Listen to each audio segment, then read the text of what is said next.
Hi guys, Swansea City here, back again for another video. I'm back again for another match preview. It's the fourth game of the season. This season is absolutely flying by. It's probably because Swansea are not losing much games at the moment, so I'm enjoying it a bit more and the games are going quicker. But when we start losing games, the week is just going to drag and negativity will come in. But for now, Swansea have kept 3 clean sheets in a row. Millwall have done very well. And of course, as I've just said, it is the Swansea v Millwall match preview. So, going on to Millwall, they're unbeaten so far this season. They've won 1 game and drew twice. They had a really good draw against Brentford last weekend, where actually they were quite unlucky not to win. I thought they played quite well that game. They're also occupying this 3 at the back system, similar to us.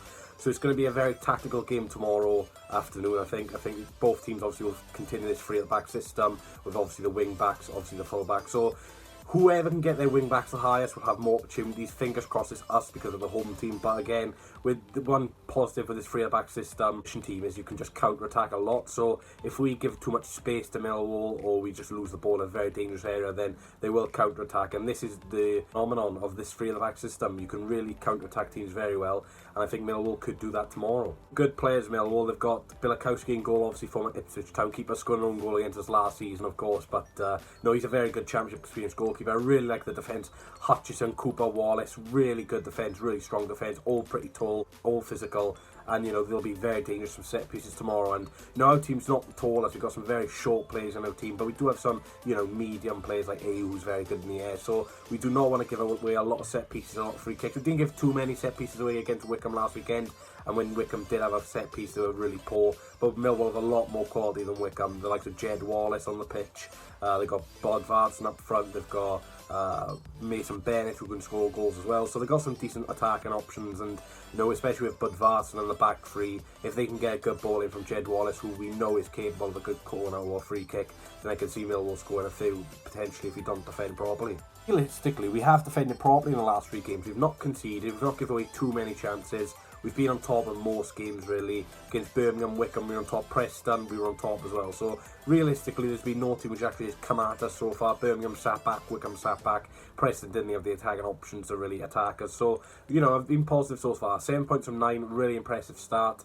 Can't really complain with that. Maybe against Birmingham, you know, I'd like to see a lot more changes, a lot more earlier changes, and, you know, potentially change the game. But I think with changing the game early, you've got an opportunity to lose the game as well. So, you know, if you go attacking, you could lose the game. But if you just stay as, you're more likely to get a draw. So I can understand that. And we know from last season, every single point is vital in this league. We got the playoffs last season on goal difference. So, you know, like Birmingham, for example, that 0-0 could be crucial towards the end of the season. So who knows? The Championship is one crazy league. So Millwall will be missing 2 key players to them. Troy Parrott, who got injured in their cup game against Burnley, and Billy Mitchell, all out injured. So that'll be a bit of a blow for Millwall, to be honest. You know, Troy Parrott, coming down from Tottenham, expected to have a really good season. He's already got injured. Billy Mitchell's a good player as well for Swans.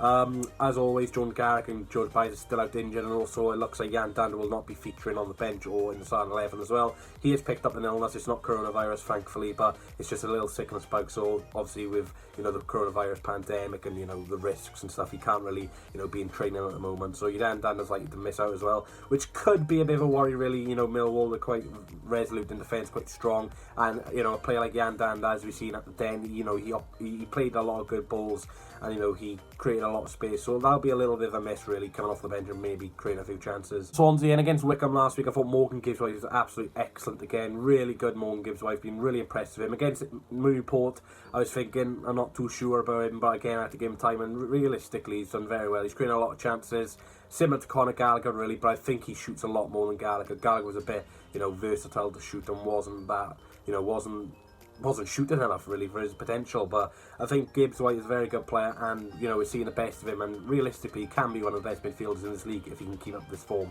So fingers crossed Gibbs-White can have another good game tomorrow. So that's what I've got to say about both these 2 teams. Again, I'm going to get the 4th opposition fan on the season. So far, I've got every single fan of the club on so far. And of course, I've got one of my favourite YouTubers on, Millwall Drive Home. Absolutely love him. Of course, he can't really do his normal content at the moment with fans not being allowed to games. But go and watch his old content when he's in the car ranting or, you know, raving about Millwall win. Really like Millwall Drive Home, TT. Really nice guy. So here's what TT's got to say about Millwall's chances tomorrow afternoon. This is TT for the Millwall Drive Home.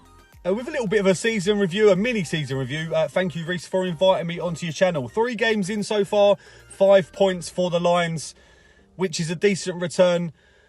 We've had good performances and a couple of not so good performances, including the Cup.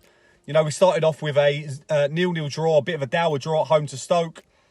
We then go away to Rotherham, who are going to be a difficult side to beat for most teams in the Championship, and, you know, score quite a lucky goal and win it 1-0.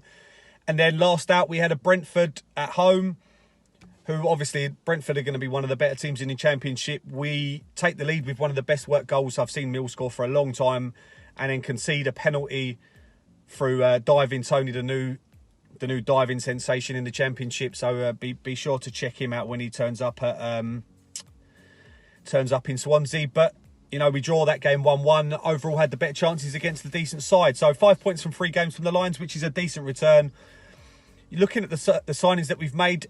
We've taken a couple of players that we had on loan. We've signed them. So obviously Mason Bennett. We've got Scott Malone in from Derby, who's a left wing back. Mason Bennett a left wing. And we've also signed Matt Parrott on loan for the season from the highly rated Tottenham youngster.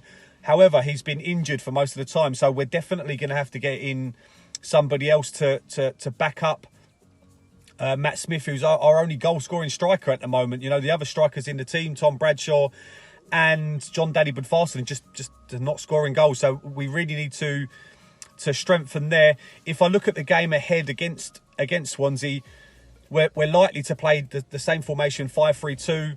We look very good at the back. There's no getting around it. You know, we've got the best keeper in the Championship in Bartosz Biliakowski. We've got 2 attacking wing backs in Scott Malone and Marlon Romeo, and our 3 centre backs, depending on who they are, Sean Hutchinson, Jake Cooper, and probably the captain Alex Pearce are very dominant. You know, excellent centre backs. Although they lack a bit of pace between them, the strength makes up for it, and they read the game so well. We've definitely got one of the best centre midfielders in the Championship in Ryan Woods. Can dictate play, can really put the cat amongst the pigeons. Very good attack-minded player in terms of finding that right pass.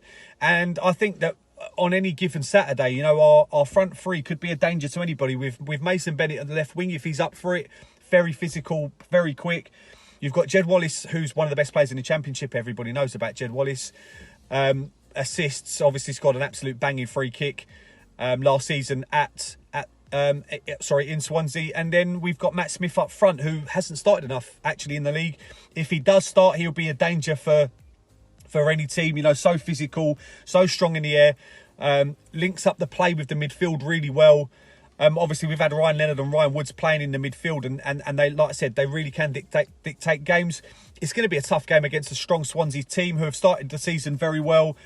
I don't do score predictions because, you know, it's the Championship. Any team can beat any team, and it's as likely to be a draw. So we'll see how it goes. But I think that if a team does win it, they'll be looking at the season start as very positive and looking to go forward. For now, I'd be happy. I'd be happy with a point from now. But our away record is one of the best in the Championship. So, you know, we fear nobody away from home, and we'll see how it goes. Over to you, Reese. Thank you very much for inviting me onto your channel. No one likes us. We don't care. Thank you, TT, for coming on. Always a pleasure, mate. He was on twice last season. He's ready to come on this season, so I really do appreciate his spare time. His link will be down below, so make sure you go subscribe to him. And thanks, TT, for coming on. So going on to the correct score predictions from Wycombe Wanderers last week, there was actually 7 of you. Compared to the Birmingham game, where I think there was 1 or 2 of you who had it right, there was 7 of you, and there was a few exact predictions. So let's get on to these exact predictions. Congratulations to ERB and Charlie Wood. Both of them predicted a 2-0 Swansea City win with Ewan Lowe.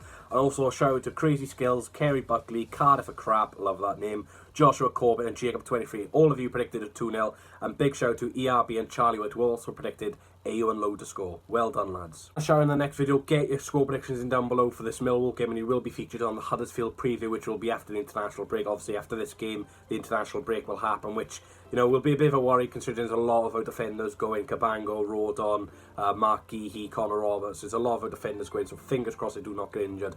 Now, what team would I play? I am to stick with the same team. You can't really change it. It's going to be Woodman in goal, back 5 of Roberts, Cabango, Rodon, Geehee, Bidwell, Grimes, Smith, Gibbs White, Lowe. There's literally nothing you can change. There's been no new signings. There's been no outgoings. There's just nothing happened. And, you know, the deadline ends soon and we need a striker. Cooper's desperately asked for it. We are desperately asking for it. Get it done, the owners, the scouting team, whoever's in charge. Get us a striker. My score prediction, I'm going to go for a draw, guys. I'm not going to lie to you. I'm going to go for a 0-0. I think it'll be a boring game. I think it's going to be a draw. I think it's going to be like a Birmingham game. I know people say, oh, why are you negative? Why are you negative? But no, I'm realistic. I just say the truth. I think it'll be 0-0. Would a point be good enough? Probably not, because I think Birmingham are better than Millwall. But again, Millwall are quite good defensively, and so not going to be many chances in this game, hence why I'm predicting a 0-0. So thanks guys for watching. Please hit a like button, comment, subscribe. On the road to 3,000 subscribers. Doors beat me to 3k, so I'm absolutely gutted by that. No, but if you're watching, Door, well done, mate. So thanks guys for watching. Really do appreciate the support recently. There'll be another live stream watch on tomorrow, as usual, 2:50 on the Swansea City's YouTube channel.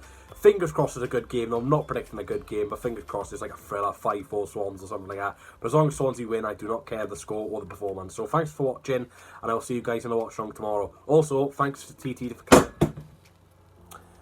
Thanks TT for coming on. His link will be down below, and best luck for Millwall for the season, apart from when you play Swansea again. So thanks for watching, and I'll see you guys tomorrow for the watch along. Come on, the Swans. I need one more chance, oh baby, let me show you. I need one more chance, oh.